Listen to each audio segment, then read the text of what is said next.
안녕하십니까. 월간 와인 리뷰의 발행인입니다. 오늘은 지난번 강론이어서 제71강 강론의 주제는 부르고뉴에 이렇게 와인 산지를 적시고 지나가는 소온강과 그 강변의 와인에 관한 이야기를 하도록 하겠습니다. 아마 여러분들은 소온강이라면 아마 와인에 이렇게 깊이 이해하시는 분을 제외하고서는 별로 이렇게 귀에 익은 강은 아닙니다. 왜냐하면 그 규모 자체도 그렇게 웅장한 강도 아니고 또 이 강이 부르고뉴 지방을 이렇게 적시고 지나간다 하더라도 직접적으로 한가운데를 지나는 것이 아니고 조금 강변을 거리를 두고 지나가기 때문에 소온강에 대한 이렇게 인상이 깊게 남아있지는 않을 것 같습니다. 이 강의 규모가 대단치 않다고 말씀을 드렸고 전장이 한 473km 밖에 되지 않습니다. 프랑스 안에는 와인 산지에 엄청난 긴 강들이 많이 있습니다. 대표적인 강이 루아르 강인데 무려 1012km 되는 강입니다. 그 다음에 이렇게 론 와인 산지를 적시고 지나는 론 강이 무려 800여 km. 그 다음에 보르도를 들어가는 갸론느 강과 이 도토뉴 강이 역시 하나는 600km, 하나는 480km 정도가 되니까 소온강은 굳이 강 길이로 이야기하면 5번째 랭킹 된다 이렇게 말씀을 드리겠습니다. 근데 이 강이 지나가는 그 와인 섹터를 제가 간략히 말씀드리면 어느 면에서는 부르고뉴의 와인 섹터이기도 합니다. 제일 첫 번째가 이 지방의 동북지방에 있는 화이트 와인의 명산지인 샤블리가 있고 두 번째 섹터가 디종에서 바로 시작하는 소위 국도 74호를 따라서 발달된 부르고뉴의 메인 산지의 섹터가 4곳이 있습니다. 하나가 꼬트 드 누이, 두 번째가 꼬트 드 본, 세 번째가 꼬트 샬로네즈, 마지막에 꼬트 마코네. 이렇게 4개의 섹터가 있고 거기에 아까 처음 말씀드리는 샤블리까지 합치면 모두 5개의 섹터로 나눠져 있는데 오늘 이 강변의 와인하고 이야기할 때 샤블리 섹터는 전혀 무관하기 때문에 제껴두고서 4곳, 즉 다시 말씀드리는 꼬트 드 누이, 꼬트 드 본, 꼬트 드 샬로네즈, 마코네 이렇게 4곳의 와인이 오늘 여기에 여러분들한테 각각 현시를 했습니다. 첫 번째, 꼬트 드 누이에 관한 이야기입니다. 어느 면에서는 와인 강론이라고도 이해하시면 되겠습니다. 아까 제가 부르고뉴의 거점 도시가 디종인데 이 디종시의 바로 인근에 픽생이라는 와인 산지가 있습니다. 이 AOC 산지인데 이 픽생에서 시작을 해서 저 마코네 제일 남쪽에 내리는 때까지 무려 160마일의 이 국도 74호를 따라서 발달되어 있는 와인 산지가 어느 면에서는 부르고뉴 와인 산지입니다. 해서 제일 첫 번째 나오는 꼬트 드 누이가 여기에서 오늘 와인하고 연계되어 있기 때문에 제가 말씀을 드리는데 이 꼬트 드 누이 하면은 와인을 하시는 분들은 제일 먼저 생각하는 것이 리생조르즈하고 부조 와인의 산지입니다. 섹터 안에 이제 여러 AOC 산지가 산재해 있는데 그 가운데서 리생조르즈하고 다음에 부조 와인이 가장 이렇게 우리들한테 회자되는 와인 산지이기도 합니다. 그래서 오늘 여기 현시되어 있는 와인은 부조의 와인 산지입니다. 제가 부조 와인에 대해서 조금 더 이야기가 길어질 것 같은데 이 부조 와인 산지는 중세, 그러니까 정확하게 연대를 말씀드리면 1098년에 이 부조 마을에 시토의 수도원이 이제 들어섭니다. 여러분들 늘 제가 하는 강론 가운데 수도원이 한 마을에 들어와서 정착을 하게 되면 제일 먼저 가꾸는 것이 포도밭입니다. 해서 그 포도밭에서 수도원의 승려들이 거기에서 수련을 하고 낮에 뜨거운 햇살 밑에서 일을 하면서 수련을 한다 이렇게 보시면 되겠습니다. 해서 이 부조 마을에 1098년에 처음으로 시토 사원이 들어와서 여기에 포도밭을 만들고 그리고 그 포도밭을 만들면서 울타리를 쳤습니다.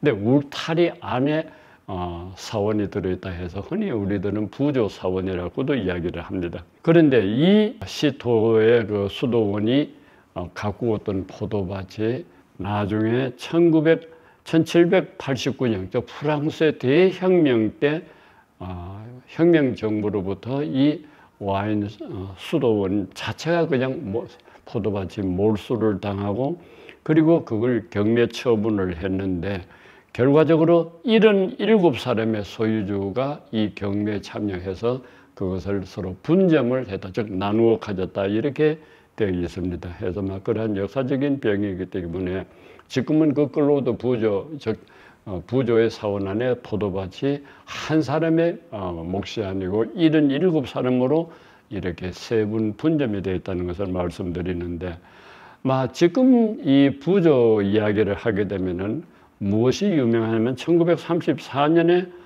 콩폴레리 슈발리에 뒤에 따스뱅이라고, 따스뱅은 이제 뭡니까 소믈리에들이 여기 심볼로 달고 있는 종자를 이야기를 하는데 그 따스뱅이 소믈리에들의 행사라고 되어 있습니다만 사실은 와인하고 연관이 있는, 그리고 그 부르고뉴 일대 생산자들이 대에 이렇게 검은 넥타이를 메고서 축제를 벌이는 행사가 매년 시행이 돼서 그 행사가 대단히 모든 사람들한테 널리 알려져 있는 행사다 해서 부조 마을과 따스뱅의 행사가 같이 이렇게 연계되고 있다 하는 것을 말씀을 드립니다. 이제 와인하고 관련돼서 생산자는 이 부조 마을에서 나는 와인의 생산자는 주스탱 지랄댕입니다. 주스탱 지라르댕으로 되어 있는데 이 주스탱 지라르댕이 1570년대부터 처음 이 지방에서 와인을 빚기 시작을 해서 지금은 제13대 자손들이 포도밭을 관리 운영한다고 하니까 제가 보기에 대단히 유서 깊은 와인 생산자인 것 같습니다.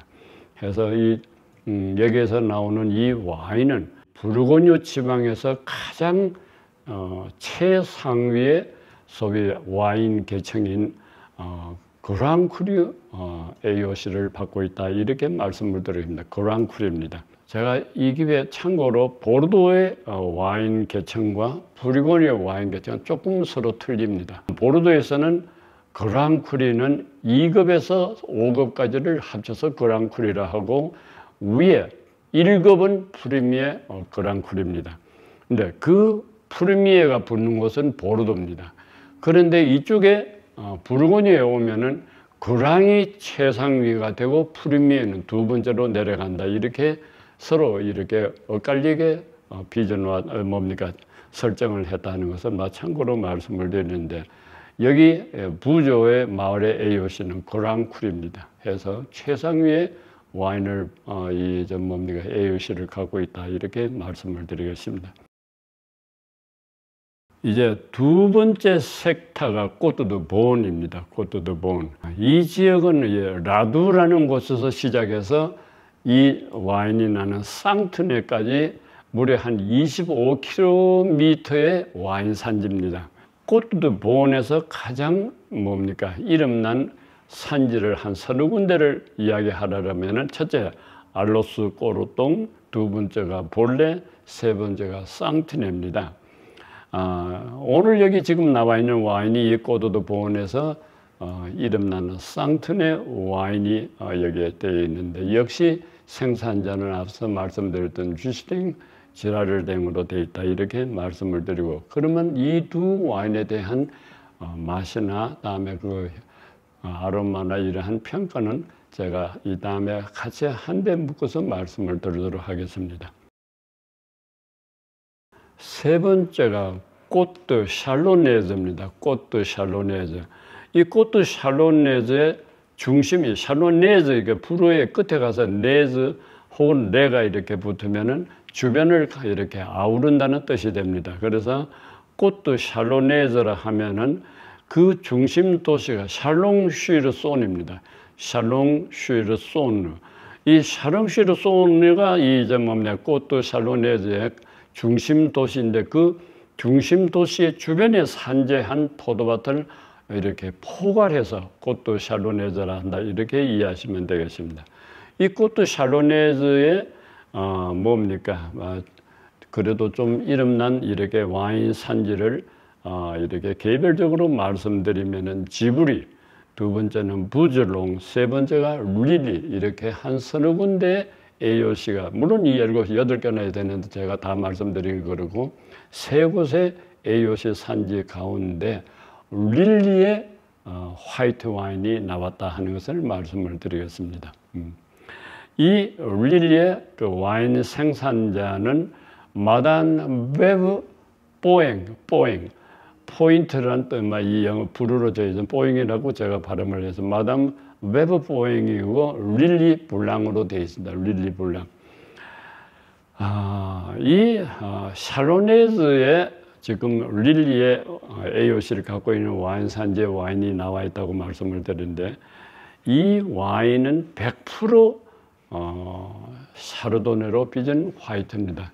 여러분 잘 아시겠지만 부르고뉴 와인이라 그러면은 포도 품종이 딱 3가지밖에 없습니다. 그 가운데 하나는 막 거의 무시돼도 괜찮고 그러면 2개만 남는데 레드의 피노누아, 화이트의 샤르도네입니다. 그리고 이제 세 번째 그저 마이너가 누구냐면은 알리고떼입니다. 이렇게 해서 피노누아, 그다음에 샤르도네, 그다음에 알리고떼 이렇게 3가지 포도종 이외에는 다른 종이 없습니다. 아주 심플하고 단순하다 이렇게 이해하시면 되는데 여기 지금 앞서 말씀드렸던 이 쥐스팅 지랄 등의 와인도 이건 전부 다 2개 다 피노누아 100%고 그 다음에 여기 마담 베브 보잉도 역시 샤르도네 100%로 빚은 와인입니다. 그래서 릴리의 화이트 와인이라고 이해하시면 되겠습니다. 막군에 이제 마지막 섹타가 이 소운강하고 연계해서 영향을 받는 곳이 막고네입니다. 막고네는 이 중심 도시가 막공입니다. 그래서 막공의 주변에 있는 와인 산지를 아울러서 막고네라고 이야기합니다. 아까 제가 말씀드린 대로 막공이 중심 도시고 그 주변에 산지에 있을 때는 불어로 막고네 이렇게 된 막고네 AIS가 붙어서 그 주변의 산지를 아우른다 이렇게 이해해 주시면 되겠습니다. 그리고 이 막고네 AOC 가운데 이름 난 데를 한 2군데를 이야기하라 그러면은 뿌이유 피세하고 뿌이유 뱅제리가 있다 이렇게 이야기가 되어 있습니다. 오늘 여기 나와 있는 와인, 화이트 와인은 뿌이유 피세의 AOC 와인입니다. 그리고 생산자는 피에르 베시고로 되어 있구만요. 피에르 베시고라는 것을 말씀을 드리겠습니다. 이상으로서 이 지금 오늘 부르고뉴의 소운강이 지나가면서 영향을 미치는 와인 산지의 와인 4가지를 근데 레드 2가지, 화이트 2가지를 각각 내놓았습니다.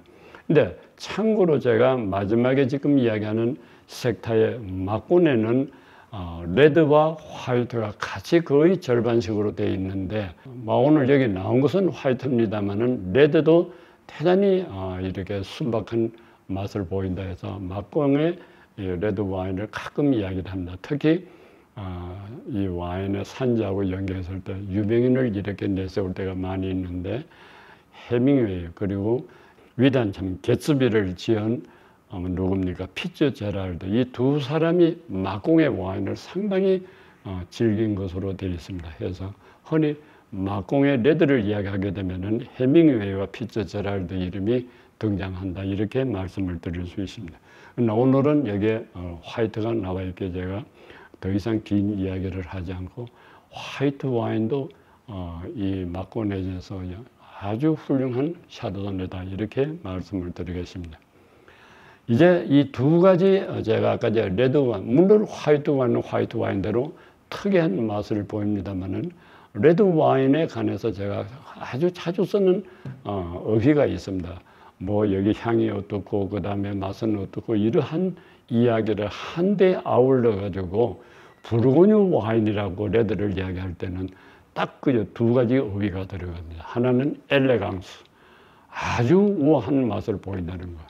2번째는 컴플렉시티 복합적인 맛을 갖고 있다. 이렇게 이야기합니다. 해서 부르고뉴 레드라 그러면 엘레강스 앤드 컴플렉시티 이렇게 표현을 하면은 막 거의 완벽하게 그 위를 맛의 그와 향을 더불어 풍미를 나타낸다. 이렇게 이야기를 합니다. 거기에 비해서 화이트는 100% 샤르도네이기 때문에 여러분들 샤르도네 와인은 막 뭐니 해도 고상한 이렇게 노블한 맛을 갖고 있다. 이렇게 이해하시면은 이 샤로네즈나 혹은 마코네 와인이 만큼 이렇게 아주 100% 샤르도네로서 매우 노블한 화이트 와인이다. 이렇게 제가 그만 아울러서 함께 말씀을 드리겠습니다. 네 곳의 와인을 갖고 오는 수입사는 동원 와인 플러스입니다.